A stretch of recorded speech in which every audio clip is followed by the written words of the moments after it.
മികച്ച ഗാനരചയിതാവിന് കിട്ടിയ അവാർഡിനെ കുറിച്ചാണ് ഞാൻ പറയുന്നത്.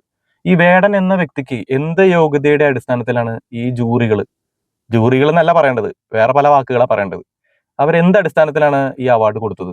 ഈ അവാർഡ് പ്രഖ്യാപിച്ച് കണ്ടപ്പോ പരലോകത്തിരുന്ന് നമ്മുടെ ONV യും വയലാറും ദേവരാജൻ മാഷും ഗിരീഷ് പുത്തഞ്ചേരിയും ഒക്കെ വിചാരിക്കുന്നുണ്ടാവും നേരത്തെ തന്നെ അങ്ങോട്ട് പോയത് വളരെ നന്നായി എന്ന്, അല്ലെ? പിടിച്ചതെല്ലാം പുലിവാലിട, കണ്ടാമൃഗത്തിന്റെ തോലിട, കുതന്ത്ര തന്ത്രമൊന്നും അറിയില്ലടാ, കുടിച്ച കള്ള് കള്ളമൊന്നും പറയില്ലടാ.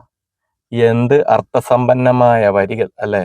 ഇങ്ങനത്തെ വരികൾക്കൊക്കെ മികച്ച ഗാനരചനയ്ക്ക് അവാർഡ് കൊടുത്ത ജൂറികളെ ലേശം ഉളുപ്പ് ആരോട് പറയാൻ.